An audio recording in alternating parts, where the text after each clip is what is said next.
ask questions because I find that if I did, I might get too excited.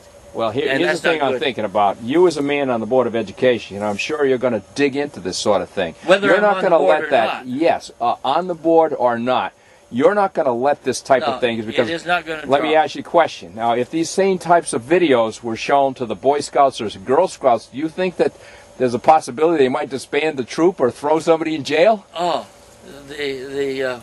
what is it? ACLU? Yes. They would be on top of it all over the place, and you know, telling the Boy Scouts or the Girl Scouts, whichever it happened to be, you're doing wrong, you're doing wrong, you're doing wrong. My question is this, and again, I do know that I have written statements from the school board in their notes that pregnancies are about 3 times the rate of childbirth. Okay, that tells me... Can I ask you a question right there? When you talk about pregnancies, are you talking about pregnancies in the middle school? Are you talking about the high school or what? They did not specify which it was, but from some of the folks that we were talking with, children again, and that's where I get my information. I don't trust the school board or superintendent to give me the honest truth.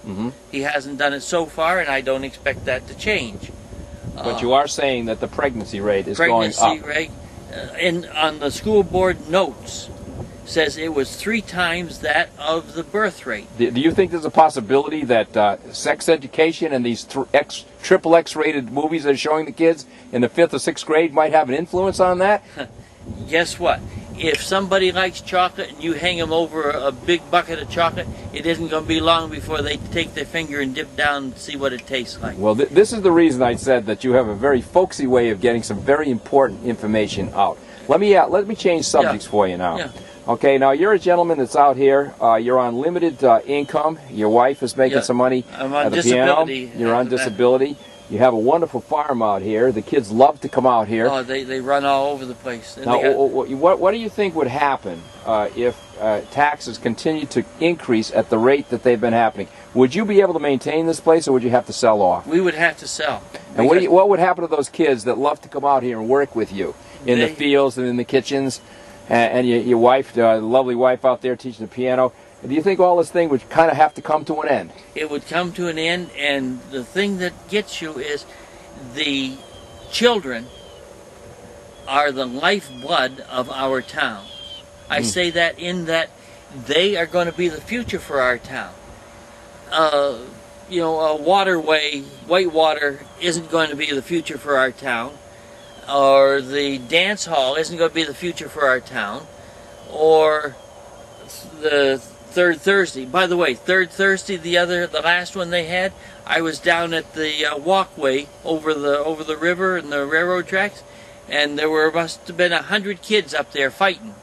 You didn't see a thing about that in the paper, did you?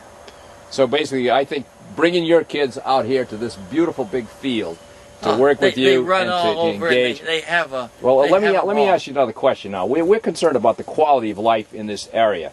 Now, we're also concerned about rising taxes. Now, I know Harry has made a big issue of the idea of freezing taxes for the people, the seniors, maybe over 65. We haven't figured out the exact age. I would go for that 100%. Now, the point is, I'm asking you this: if this land were sold off to build condos, and let's say that of these condos we had maybe families coming in with 2 or 3 children.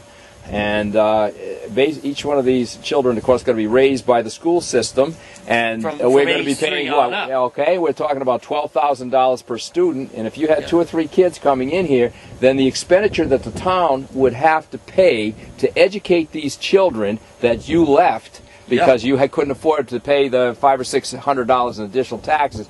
The town would be ending up for each one of these houses, maybe 1 to 3 or 4 children per household. When they sold this and made condos. There's 15 acres here. Well, you're 15 acres. And there's about 2,000 foot frontage on it. So basically, you're talking about quite a few houses and quite a few additional children to be educated.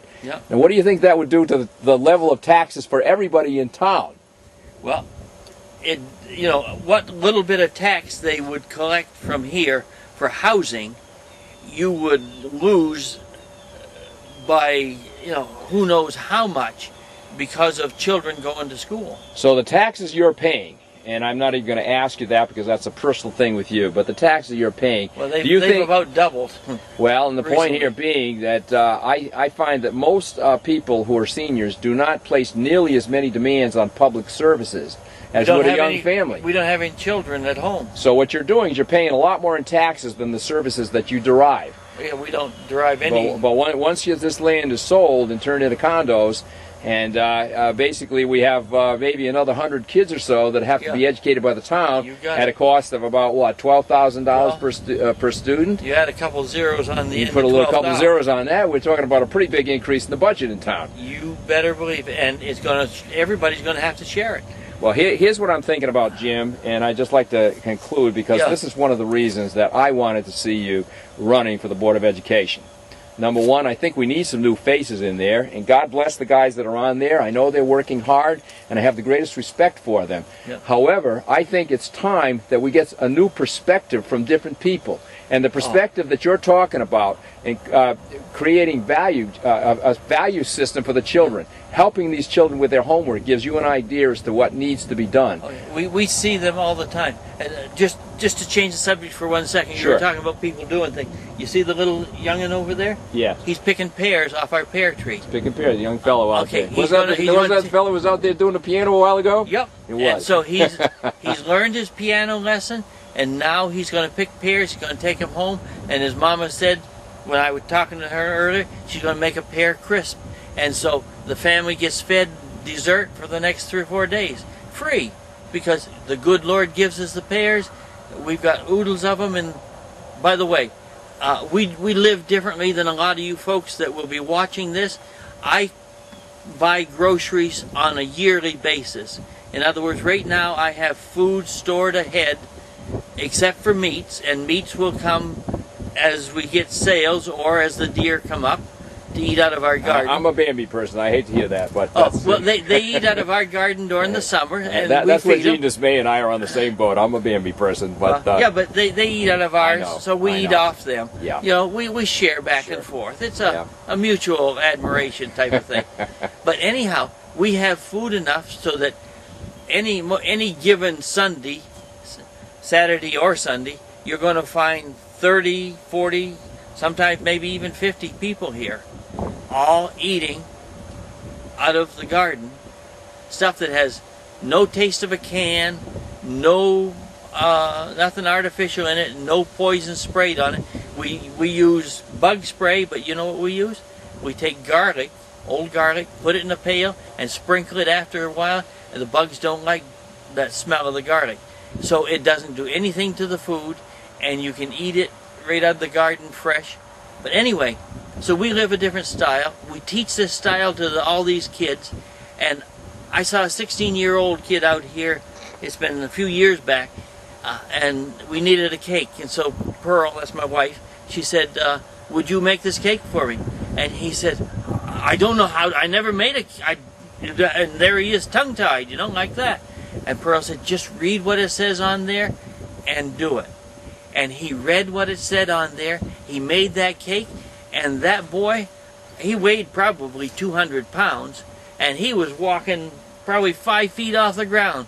He was so proud of himself, the self-esteem, the capability. Look what I did. Well, that's an example of what you've been doing for all these kids. I want to ask you one more